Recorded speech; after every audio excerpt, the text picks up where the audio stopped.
Ladies and gentlemen, welcome to another movie review. Today we're looking at the latest Netflix hit, War Machine. Just to be clear, this is not the 2017 War Machine starring Brad Pitt.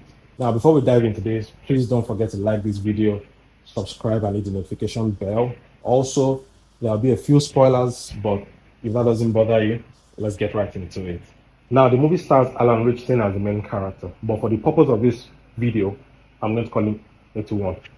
The movie follows his journey, life after his brother's death, his grueling experience in the Ranger Academy training, and the final showdown with the robots from outer space, or should I say, the war machine from outer space. We're going to start with the good things that stand out in the movie. Then we're going to jump right into the bad, not necessarily bad, but just things that I felt could have been done properly. And the first good thing I love about the movie is the pace of the movie. Personally, I love how fast paced it was. No, to me, there was no irrelevant scene from the opening tragedy to life as a raps candidate and then the encounter with the robot in the jungle. The movie just kept moving swiftly.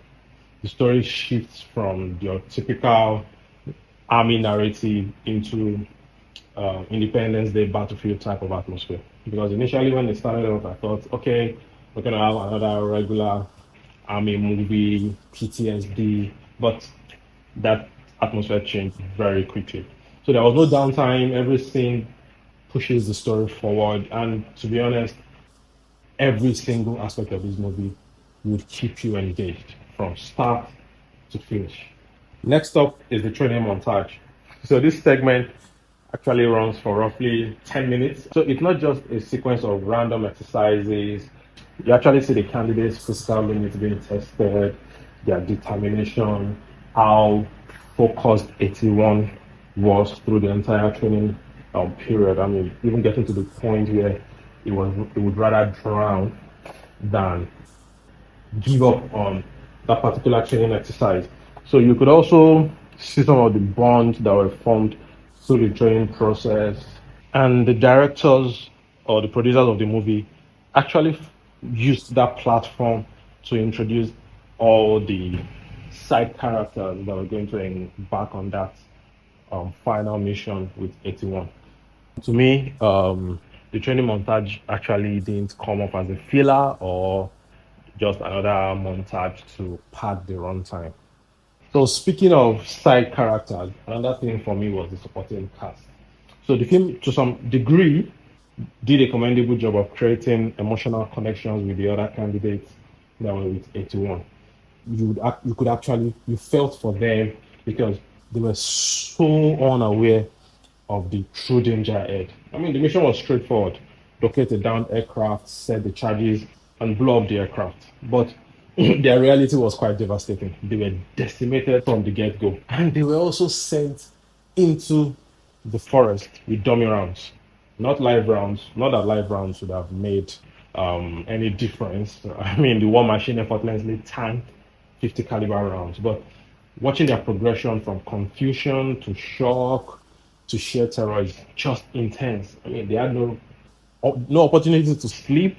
They could not rest. They were just being haunted relentlessly. So you could connect to their fear. I mean, they knew the end was coming, and it was coming against an enemy that you could not seem to put down.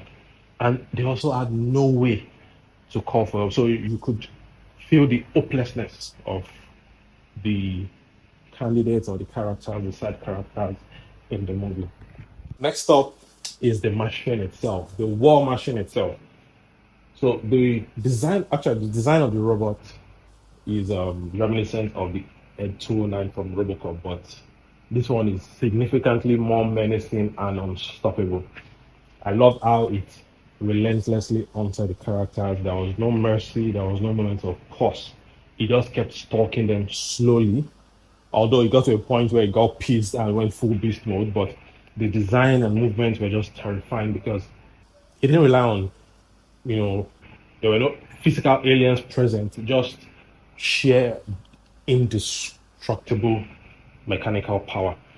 So all this combined created that tense atmosphere. I mean, every encounter, every compass spinning out of direction made it nail biting. especially when they wanted to cross the rapids. I mean, your heart was in your mouth because, fine, you knew 81 was not going to die, but you just didn't know who was going to go next. So big ups on the design of the machine. Now, this is the part where the movie delivers 100% on, and that is the violence and chaos. So this movie didn't hold back in this regard. Nope. The action sequences were brutal, chaotic, and to be honest, visually impressive. The CGI was top notch.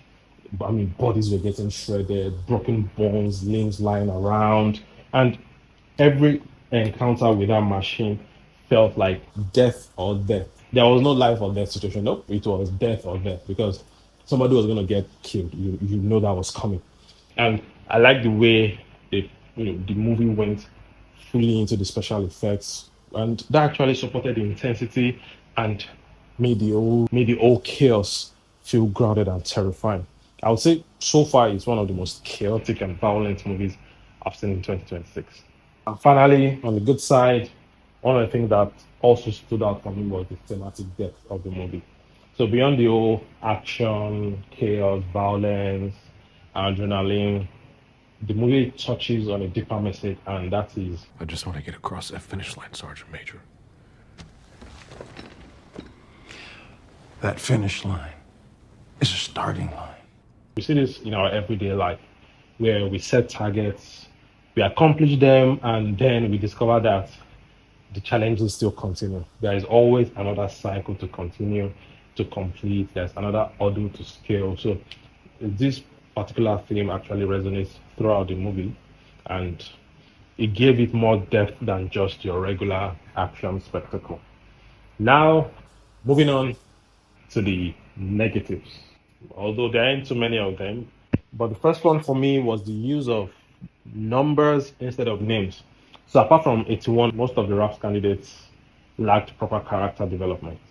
I mean, their deaths would have had more impact, more emotional impact, if we knew their names and a little bit of backstory. I mean, not necessarily you giving us some flashback, but a little bit of chit chat could have done that. So, and I expected this to have occurred after the first encounter with the machine.